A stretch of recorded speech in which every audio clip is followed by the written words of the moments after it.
This is a cash flow worksheet. It's an Excel spreadsheet that we designed for investors to use to do analysis of investment properties. So an investor can quickly perform calculations to determine whether or not a property makes for a good investment. And we are Solomar Property Management, and we're in California, so a lot of the figures you'll see here are typical in what you'd find in California properties. So we'll begin, and I've put in just some sample information here.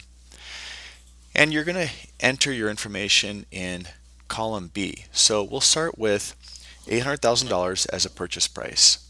And then we're going to go down and put in the number of units as 4. So this is a fourplex. Then we're going to put 25% down in this scenario. Now, if this was a cash purchase, you would put 100% in this field. Monthly rental income, we're projecting to collect $6,000 a month. And you'll see to the right here in column C that once you enter the monthly rental income, the annual total is calculated.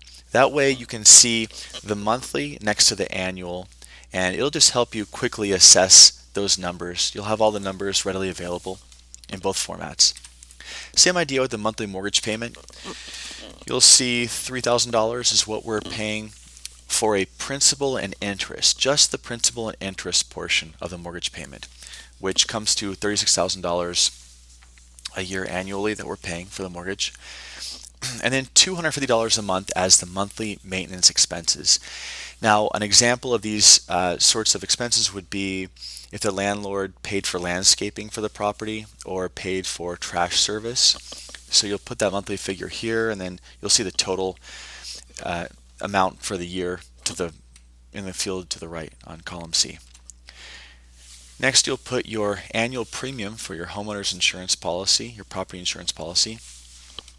Next, you'll see that we have a field for your property management fee. And this is because I use this spreadsheet personally and was using it to purchase properties in Florida, and the area I was buying in, the standard property management rate was 8%. Now, Solomar actually charges less. We start at 7%, and we can actually go lower than 7% depending on the number of units that a client has. So if you're interested to know what we would charge, would like a quote, feel welcome to contact us, and we'll be happy to furnish you some information. And finally, we have acquisition closing costs. And these are going to be the closing costs that you pay in addition to the down payment. So an example of these would be if there was a fee for title, for escrow, for recording docs, for obtaining a mortgage, for prorated property taxes, things like that you're going to pay at the closing table. If you're unclear about what that number is, I would recommend contacting a title company and just asking their escrow department what that number would be on your scenario, and they'll give you a general idea. All right, once all these are entered in column B, then column F will be populated. We'll start here with annual expenses. Now, if you're unclear about how we calculated a particular number, you can double click on that field. In this case, you'll see that annual expenses is comprised of the annual insurance plus what we're paying annually for mortgage and maintenance. And then you'll see over here on the right, property taxes, the annual amount, and the property management fee. So all those combined total the annual expenses.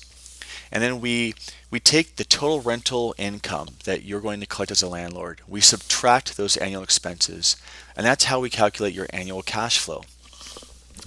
And then investors, of course, like to see cash flow on a monthly basis. So we take that same number and we just show it on a monthly basis here. And then we look at your down payment, and since we entered it as a percentage over here, we're looking at the numerical figure here so that you can just get an idea.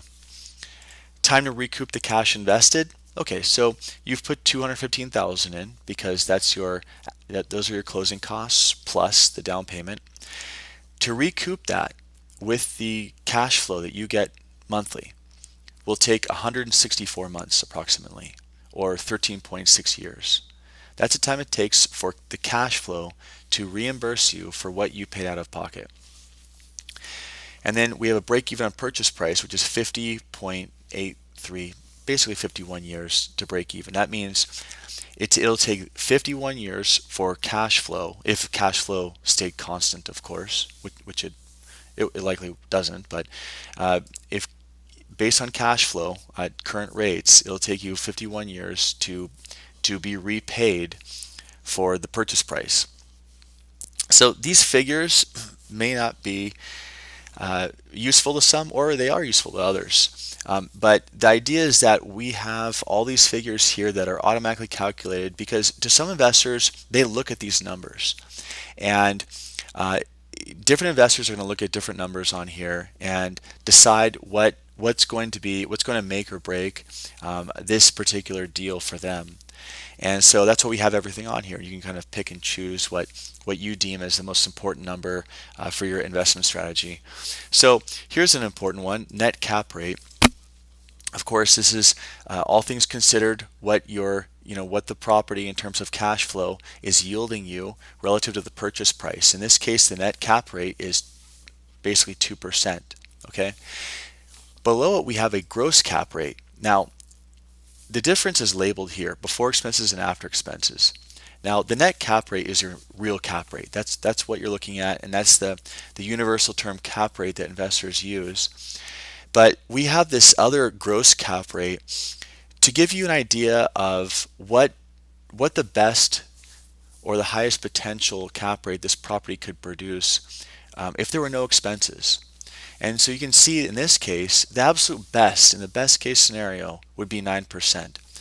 The reason why this number could be important to investors is that they could look at this and think, if they have a number in mind that they must hit on a property, they could look at that number and think, if that number is lower than what they want, this would be an immediate disqualification. And they could just calculate the numbers or input the numbers in column B, look at this number in column F, and in a matter of seconds know whether or not they're interested in a property. So this acts as the high end of a range, and knowing that you can whittle down expenses, you can increase your net cap rate, and it'll climb toward 9%, but it's never going to reach 9% because there's always going to be expenses involved. So the value of this number is knowing that if this is the best case scenario, do you still want the property? Because it's likely not going to happen. And even if you whittle expenses down, you're only going to be climbing 3%, 4%, 5%. So it just, again, the idea behind this spreadsheet is allowing an investor to quickly analyze properties and have numbers in place so they can look at this really quickly and decide whether or not they want to pursue a property further or disqualify it from their search. Next, we have the cash on cash return. This number is important on transactions where the investor is obtaining a mortgage, because this is the cash flow relative to the cash out of pocket that the investor has spent. So in this case, investor has parked $215,000 of their cash to acquire this property. It's the down payment plus closing costs. Now, when an investor parks cash somewhere, they are foregoing their other opportunities and other options to park that cash elsewhere for a better rate of return. So the idea is an investor can ask themselves, if I get this number on my $215,000, am I happy with that? Is it worth it? If this is too low and there are other options elsewhere, then again, this can be another number that can act as an immediate disqualifier. But it gives an investor good insight as to what that investor makes on the cash out of pocket. Now, if an investor is instead going to pay cash for the property, then it's the cash on cash returns basically the same as the net cap rate, because there's no mortgage. They're not leveraging their money. And by leveraging their money, I mean they're in this case, by putting $215,000 down, they're spending $215,000 out of pocket of their cash, but they're owning and controlling an asset that's worth $800,000. So they're leveraging approximately 200 grand to own and control an $800,000 asset. And so again, the cash on cash return is the cash flow relative to the cash out of pocket. And an investor is going to find this useful to determine whether or not there are other options that are better and more attractive out there, or if this is sufficient. Then we have cost per unit, pretty obvious, how much the investor is paying per unit. And this makes more sense on larger scale properties that have multiple units, many units. Estimated property taxes, and we've put this at a rate of 1.25%, which is pretty typical in California. You'll see that we have the annual number here, and then the monthly number right over here in column H. So both are calculated just so an investor can see them side by side and have that quick visual snapshot of the different figures. Same idea with the property management fee. If you were paying 8% to have this property managed, you're going to be paying about $5,800 a year annually, or $480 a month to have it managed 8%. And then it just shows you numerically that you're spending $215,000 to your down payment, plus your acquisition closing costs to acquire this property. So we hope that you found this spreadsheet helpful. Again, this is basic and it can be modified and adjusted according to what fits your needs. But the underlying premise is that it allows you to see a lot of figures very quickly so that you can cover a long list of investment properties without it being very time consuming. We hope that you've found this video helpful, and if you're interested in learning more about Solimar Property Management, please feel welcome to contact us. Our information will be below the video. Thanks again.